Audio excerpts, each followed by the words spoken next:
Hello, my name is John Mellors. I'm the chair of the 17th Conference on Retroviruses and Opportunistic Infection. And we have an action-packed and exciting scientific program. CROI, which is the abbreviation for Conference on Retroviruses and Opportunistic Infections, is the premier scientific conference on AIDS research, and this year is no exception to that. We have many exciting topics that are emerging.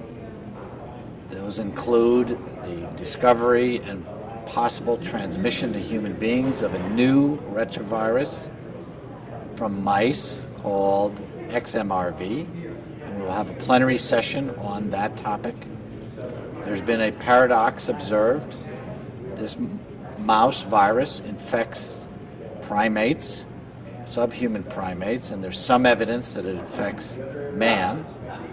But there have been controversial findings in human studies. It's been linked in some studies to prostate cancer and chronic fatigue syndrome, but not in others. And we look forward to a presentation by a senior retrovirologist, Steve Goff, on that topic.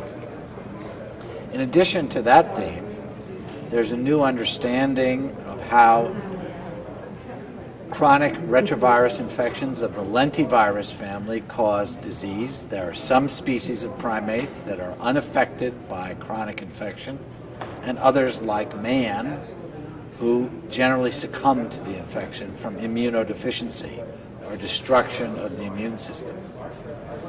Attention is being focused on a subset of important cells in the immune system called central memory cells.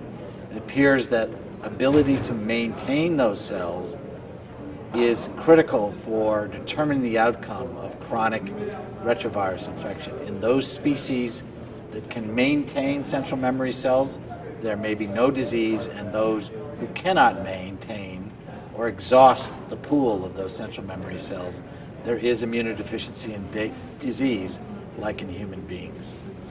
We're also seeing a transition in therapy from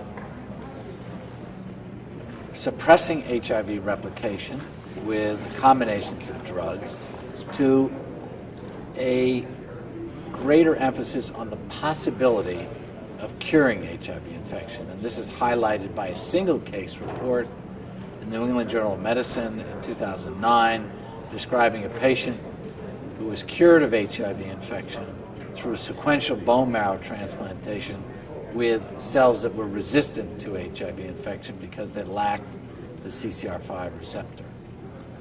That being said, we're still very interested in improving therapy in the developed and developing world, and there are strides being taken. There are new inhibitors that are the translation of basic science research. These involve the capsid, new integrase inhibitors, and inhibitors of LEGF, which is a cofactor for integrase.